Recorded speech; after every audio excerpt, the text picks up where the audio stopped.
Perdana Menteri hubungi Hamas nyata sokongan.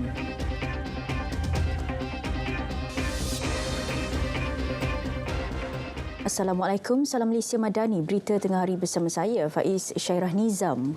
Perdana Menteri sekali lagi menyatakan sokongan tidak berbelah bahagi Malaysia kepada rakyat Palestin menerusi panggilan telefon dengan Ketua Biro Politik Hamas Ismail Haniyeh. Datuk Seri Anwar Ibrahim berkata beliau menyokong untuk menghentikan segera pengeboman Israel di Gaza serta penubuhan koridor kemanusiaan di Rafah, Mesir. Dalam kenyataan di Facebook, Perdana Menteri berkata Israel perlu meninggalkan kepatuhan mereka kepada politik perampasan, segera melakukan genjatan senjata dengan Hamas dan meneruskan resolusi aman bagi menamatkan konflik yang berterusan. Katanya lagi, adalah penting untuk mengutamakan kesejahteraan dan keselamatan semua individu yang terjejas. Datuk Seri Anwar turut menyatakan komitmen Malaysia untuk menghulurkan bantuan kemanusiaan, khususnya makanan dan ubat-ubatan untuk meringankan penderitaan rakyat Palestin.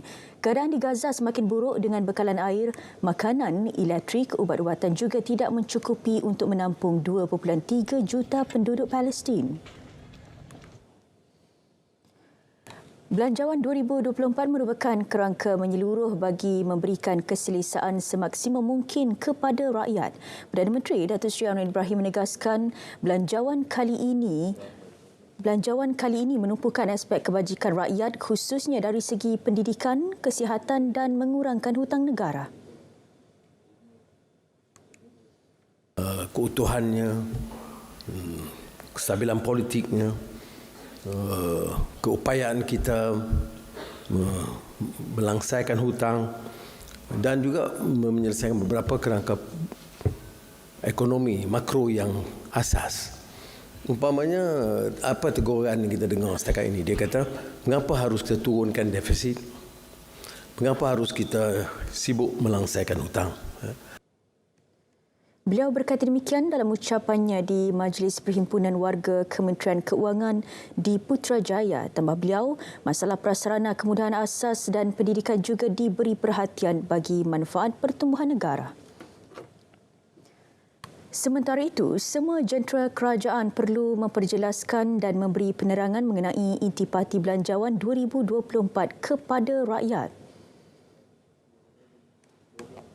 Kita kena jelaskan kepada rakyat, dan ini tugas bukan Jentera Menteri dan KSP dan pimpinan atasan, tapi semua. Belanjawan kita dijelaskan kepada rakyat tentang isu-isu pokok. Mengapa kita tumpukan kesihatan, pendidikan? Kan mana-mana negara, tanggungjawab kerajaan utama.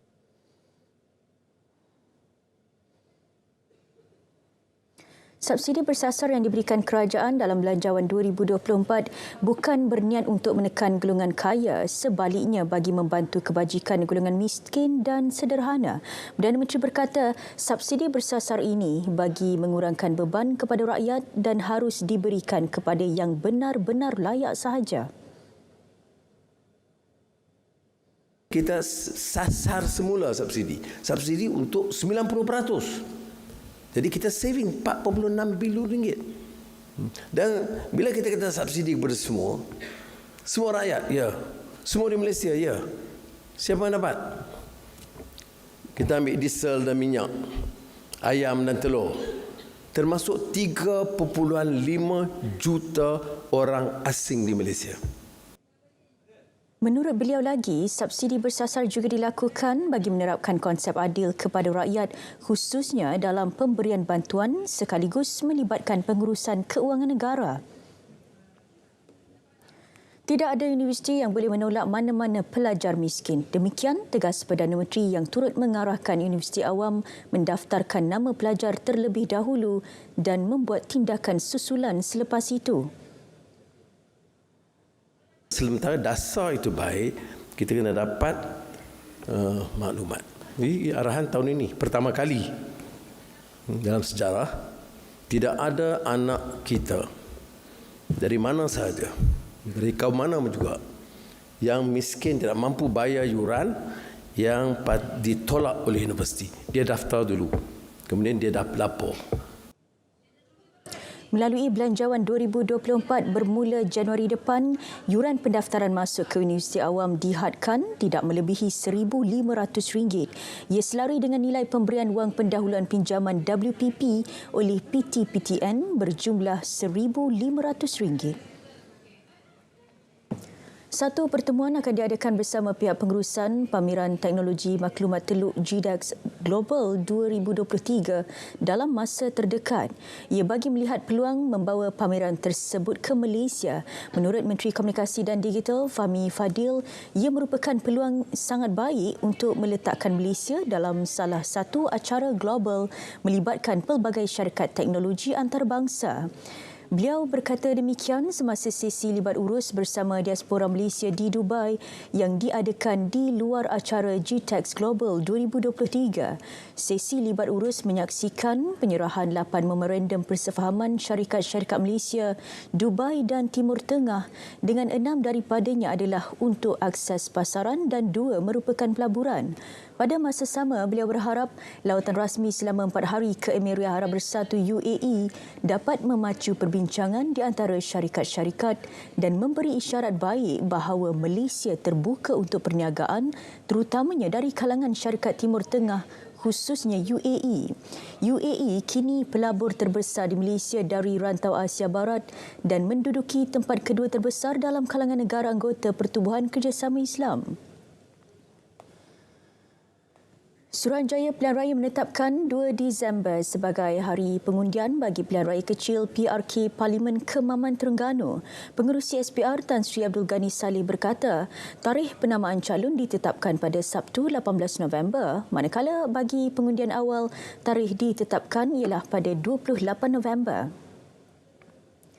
Sementara itu, tempoh berkempen ditetapkan 14 hari bermula selepas pengisytiharan calon. Sebanyak 3.5 juta ringgit diperuntukkan bagi PRK Parlimen Kemaman.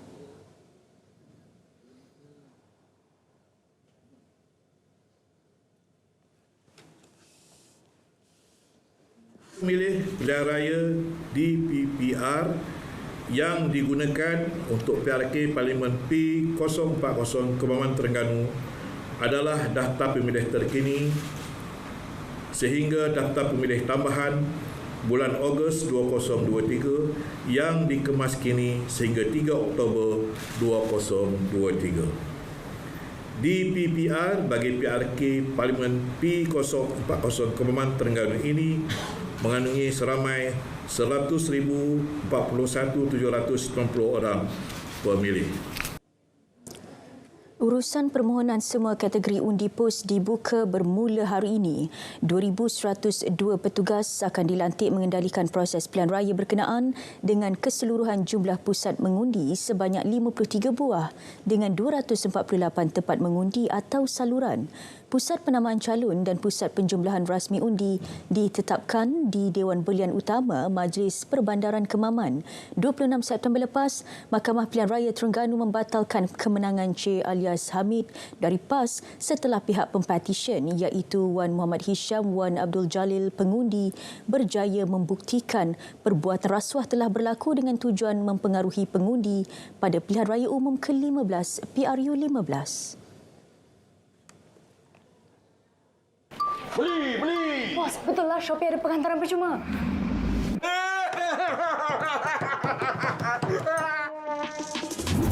Kenapa bayar kalau dapat penghantaran percuma di Shopee?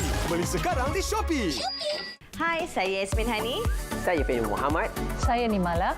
Temui kami dalam Sembang-Sembang AFNB 2023. Dan kami akan membincangkan topik terbeban hutang bagaimana pulih semula. Pastikan anda bertemu dengan kami nanti. Sembang ASMB. Beralih ke perkembangan persidangan Dewan Rakyat, kerajaan akan memperluas lagi penggunaan mata wang ringgit melalui pendekatan didolarisasi. Pada masa sama, kerajaan juga bersedia mendapatkan bekalan ayam dan telur dari Thailand sekiranya bekalan tidak mencukupi. Perinciannya kita langsung bersama Atika Makhtar.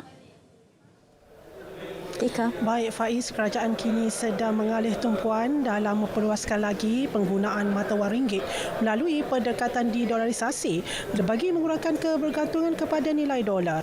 Perdana Menteri Datuk Seri Anwar Ibrahim berkata Malaysia juga antara negara agresif yang memperjuangkan kebergantungan tersebut. Tambahnya, setakat ini negara China memainkan peranan penting dalam menyatakan persetujuan dalam menggunakan ringgit dalam urusan pelaburan.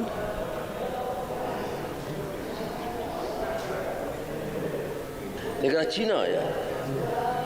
Penyelesaian sekarang ini daripada jumlah perdagangan ialah 25%. Maknanya 39.2 bilion ringgit itu dalam mata wang ringgit dan renminbi. Daripada jumlah 157 bilion. Maknanya dengan negara China paling berjaya kerana peningkatan yang agak tinggi. Datuk Seri Anwar Ibrahim juga tidak menafikan kebergantungan kepada dolar menyebabkan nilai mata wang ringgit jatuh merosot. Beliau menjawab soalan yang dikemukakan oleh Wakil Parit Sulong Datuk Seri Dr. Noraini Ahmad di Parlimen. Pada masa yang sama, dalam memperkukuhkan ringgit, selain menjadikan negara sebagai destinasi pelaburan, Datuk Seri Anwar berkata Singapura merupakan negara yang paling tinggi nilai dagangan dengan 15%. Manakala bagi negara yang ekonominya sedang pesat membangun, hanya negara China yang aktif menyatakan minat untuk memperkukuhkan mata wang bertempatan kedua-dua negara. Cuma permasalahannya bila syarikat itu terlibat dalam international trade yang lain. Jadi mereka sukar untuk mengambil kira kepentingan dua negara sahaja. Kemudian saya tidak lihat ada minat Jepun, Hong Kong.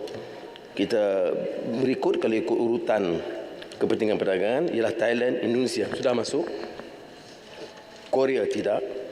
India masih mengenakan sekatan penggunaan rupi luar India, melainkan untuk warga negara India.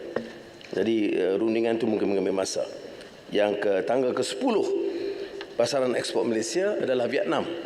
Dan Vietnam, Presidennya dan Perdana Menterinya telah pun memberi arahan supaya dipercepat proses rundingan di antara dua negara ini.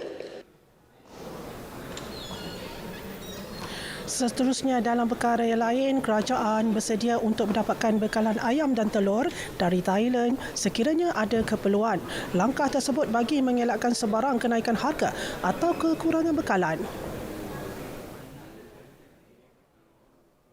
Namun Perdana Menteri Datuk Seri Anwar Ibrahim berkata trend semasa ketika ini menunjukkan bekalan ayam dan telur mula stabil serta harga pasaran bagi bahan mentah berkenaan kini berada di bawah harga shilling.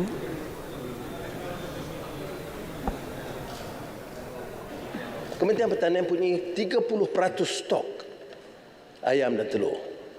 Dan bersedia, saya telah beritahu, menterinya pun ada, untuk membeli dari Thailand, andai kata ada keperluan untuk mengelak daripada harga itu naik. Itu setakat jaminan yang kita boleh lakukan. Tapi mengapa kita lakukan sekarang? Kerana harganya turun dan supply-nya besar. Stok 30%, harga di Thailand jauh lebih rendah. Jadi tidak ada sebab mengapa kita tidak boleh lambatkan seandainya ada pedagang-pedagang yang ambil kesempatan untuk menaikkan harga. Dan terakhir, cadangan meminda Atar Accountant 1967 masih lagi di peringkat kajian dan belum dibuat sebarang keputusan dasar. Jelas Timbalan Menteri Keuangan 1 Datuk Seri Ahmad Mazlan, kerajaan akan memastikan supaya sebarang cadangan pindaan dan kesannya kepada pihak-pihak yang berkepentingan diperhalusi. Dalam persidangan akauntan antarabangsa pada Jun 2023 di KLCC yang saya rasmikan, ada mencadangkan kemungkinan pindaan boleh dibuat pada tahun hadapan. Kerajaan kini sedang meneliti cadangan pindaan perundangan yang diperlukan bagi menangani isu-isu yang dihadapi dalam profesion perakaunan dan sudah serta akan mengadakan libat urus dengan pihak-pihak yang berkepentingan. Tambahnya lagi, ia penting bagi memastikan sebarang dasar baharu yang dikemukakan bersifat inklusif, meningkatkan tahap keberkesanan graduan, mengambil kira kehendak serta keperluan profesyen perakaunan. Beliau menjawab pertanyaan Wakil Rakyat Hitam Datuk Sri Wee Ka Siong. Saya kira setakat ini sahaja laporan saya dari Sidang Dewan Rakyat. Bagi kali ini, Sidang Dewan Rakyat akan diteruskan dengan Belanjawan 2024 sehingga Dewan ditangguhkan. Silakan, Faiz. Baik, Atikah, terima kasih untuk perkembangan dari Parlimen. Saudara, kita kembali selepas ini. Beli! Betul, Shopee ada penghantaran percuma.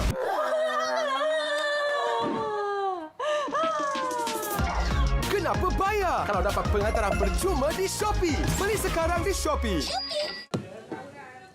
74 penduduk melibatkan 21 keluarga di Mukim Gurun Kedah terjejas selepas kediaman mereka dilanda banjir kilat malam tadi. Hujan lebat yang turun malam semalam menyebabkan air sungai naik dengan cepat dan memasuki kediaman penduduk. Tiada pusat pemindahan sementara PPS dibuka setakat ini. Antara kampung terjejas Kampung Sungai Kunyit, Kampung Sungai Badak, Kampung Jelatang dan Kampung Belakang Mahkamah Gurun. Turut terlibat Kampung Pekan Atap dan Kampung Tepi Taman Gurun Jaya, Ladang Hok Kim. Kebanyakan rumah mangsa terletak di kawasan rendah atau berhampiran sungai dan air naik setinggi antara 0.3 meter hingga 0.5 meter. Kejadian menyebabkan kerosakan harta benda mangsa. Operasi membersihkan rumah penduduk terjejas dilakukan hari ini melibatkan kerjasama pelbagai agensi dan jabatan kerajaan. Perhimpunan Agung Pertubuhan Pelancongan Dunia Pertubuhan Bangsa Bersatu UNWTO membuka tirai semalam. Perhimpunan kali ke-25 itu menerima penyertaan paling ramai dalam sejarah penganjurannya, iaitu sebanyak 135 negara. Bertemakan meningkatkan pelancongan melalui kerjasama awam dan swasta, UNWTO berlangsung 5 hari sehingga Jumaat ini. Setiausaha Agung UNWTO, Zurapolo Likashvili berkata, perhimpunan membuka peluang meningkatkan prestij dan reputasi Uzbekistan dalam sektor pelancongan, juga berperanan mengembangkan kerjasama dengan organisasi antarabangsa serta mempromosikan potensi budaya negara. Sementara itu, Presiden Uzbekistan Shavkat Mirziyoyev dalam ucapan perasmian menekankan peranan pelancongan dalam penjanaan pendapatan, pemeliharaan warisan serta pemeliharaan sumber asli. Menteri Pelancongan, Seni dan Budaya Datuk Seri Tiong King Sing mengetuai delegasi Malaysia dijangka bertemu Menteri Ekologi, Pelindungan Alam Sekitar dan Perubahan Iklim Aziz Abdul Hakimov bagi menandatangani MOU pelancongan.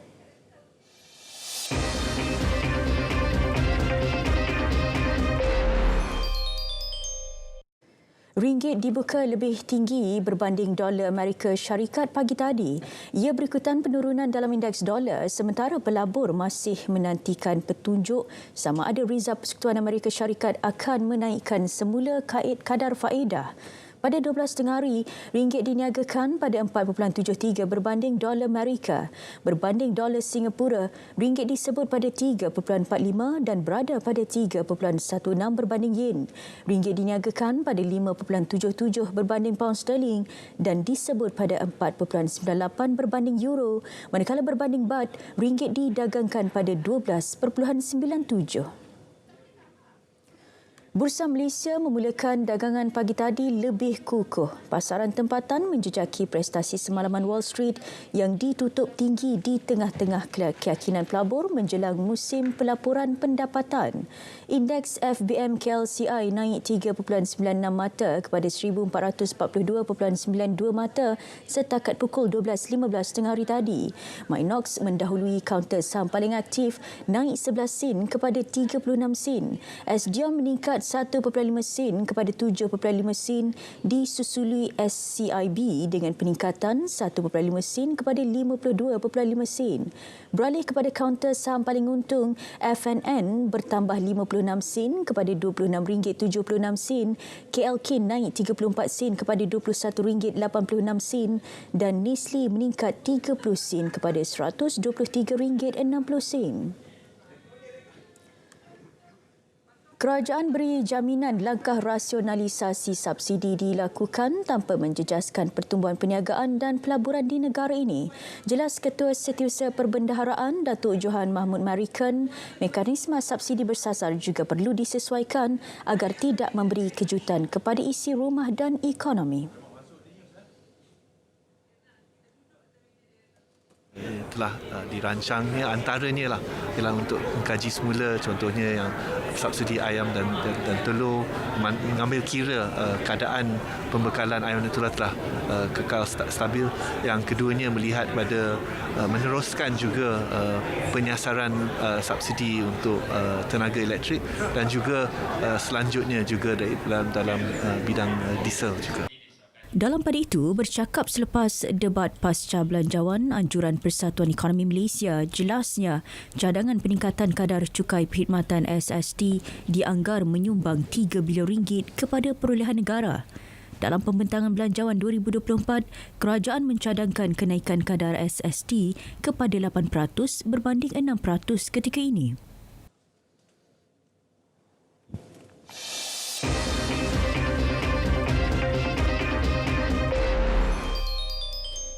Beralih ke perkembangan luar negara, resolusi Majlis Keselamatan Pertubuhan Bangsa-Bangsa Bersatu PBB yang dicadangkan Rusia menggesa genjatan senjata kemanusiaan di Semenanjung Gaza gagal diluluskan, manakala undian ke atas gesaan Brazil ditangguhkan hari ini. Draft resolusi itu menerima 5 undi menyokong, 4 undi menentang dan 6 undi berkecuali. Resolusi memerlukan sekurang-kurangnya 9 undi menyokong dan tiada veto oleh 5 anggota tetap Amerika Syarikat, Rusia, China, Perancis dan Britain untuk lulus. Rusia turut menggesa pembebasan tebusan, akses bantuan kemanusiaan dan pemindahan selamat orang awam. Undian mengenai resolusi Brazil yang mengutuk serangan Hamas ditangguhkan sehingga lewat hari ini bagi memberi lebih banyak masa kepada majlis untuk berunding. Kira-kira 50,000 wanita hamil di Karikan Gaza tidak memperoleh akses perkhidmatan kesihatan asas. Tabung Penduduk Pertubuhan Bangsa-Bangsa Bersatu UNFPA menyatakan ibu hamil termasuk kira-kira 5,500 yang dijangka bersalin bulan ini bergelut untuk mendapatkan khidmat jagaan kesihatan. Wakil UNFPA untuk Palestin, Dominic Allen berkata, sistem jagaan kesihatan di Gaza kini diambang kemusnahan. Bidan tidak dapat datang ke wad bersalin di hospital untuk bertugas berikutan keadaan berbahaya. Beliau menggesa supaya akses kepada bantuan dan bekalan kemanusiaan di kawasan itu dipermudah. Keadaan di Karikan Gaza semakin teruk dengan Israel mengenakan sekatan yang ketat ke atas penduduk selain percubaan untuk memaksa penduduk berpindah ke bahagian selatan. Arab Saudi melancarkan khidmat bas rentas bandar yang menghubungkan 200 buah bandar di seluruh negara. Ia dijangka dapat memenuhi permintaan lebih 6 juta penumpang setahun. Bas yang digunakan menggunakan teknologi terkini mesra alam. Matlamatnya adalah menawarkan khidmat bas pelbagai laluan sekaligus mengelakkan berlakunya kesesakan lalu lintas dan mengurangkan pengeluaran asap karbon. Menurut Menteri Pengangkutan dan Logistik Saudi, Salih Al-Jasir, khidmat bas rentas kota itu akan menawarkan kira-kira 35,000 peluang pekerjaan dan menyumbang 3.2 bilion rial kepada pertumbuhan ekonomi. Projek khidmat bas rentas kota itu adalah projek pelaburan asing bagi meningkatkan tahap perkhidmatan bersama sektor swasta di Saudi. Projek itu sebahagian daripada usaha untuk meningkatkan khidmat pengangkutan awam di Saudi daripada hanya 1% kepada 15% menjelang 2030.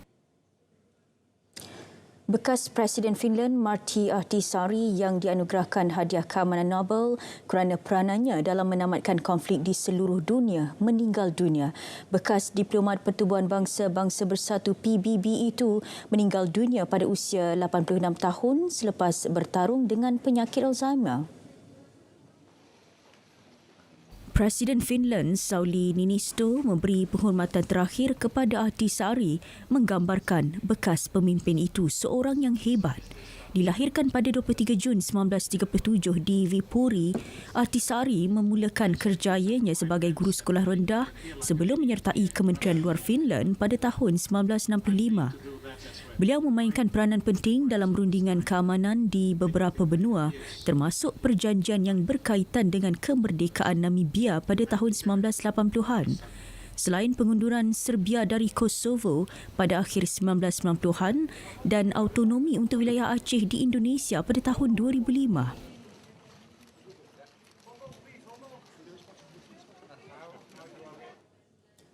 Perkembangan sukan, Perlis sasar juara pada saingan Piala Emas Raja-Raja edisi ke-101 yang bakal membuka tirai pada 27 Oktober ini. Saingan kali ini, Perlis berada dalam kumpulan C bersama juara bertahan Selangor, Perak dan musuh tradisi Kedah. Perlis turut menggunakan khidmat pengalaman bekas pemain Kedah dan Perlis seperti Azmizi Azmi, Syafizan Hashim dan bekas penjaga gol JDT Al-Hafiz Hamzah sebagai barisan kejurulatihan. Sasaran dibuat berdasarkan prestasi semasa pasukan itu. Mestilah nak juara kan. Jadi apa yang kami tumpukan pada permulaan ni untuk first perlawanan ni kita tumpu kepada untuk pergi ke peringkat suku akhir pertama. Jadi insya-Allah jika tak ada apa hal, insya-Allah tak ada halangan, dengan izin Allah lah kami memang dah buat persediaan yang insya-Allah yang cukuplah untuk pertandingan bola sepak pelemas Raja-Raja ni lah untuk 2023 ni. Beliau ditemui pemberita selepas majlis pelancaran jersey dan memperkenal pemain PERR Perlis 2023 di Kuala Perlis.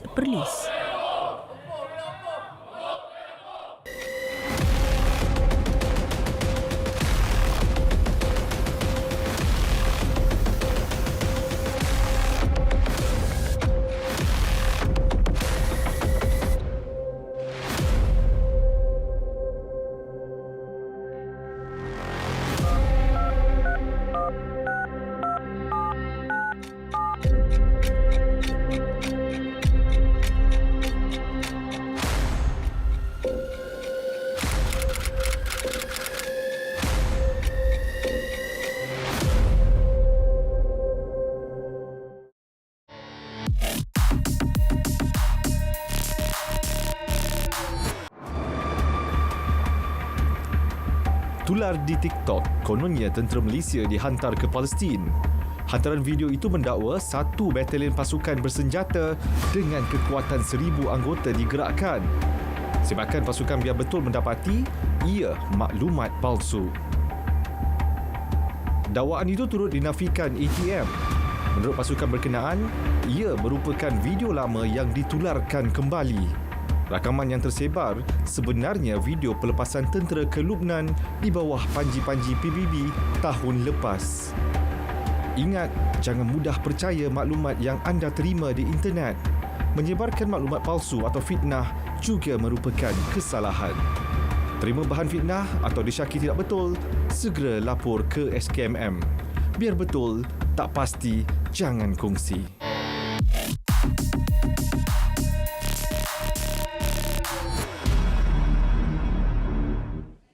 Saudara, berita tengah hari berakhir di sini. Saya Faiz Syairah Nizam, Malaysia Madani, tekad perpaduan penuhi harapan. Assalamualaikum.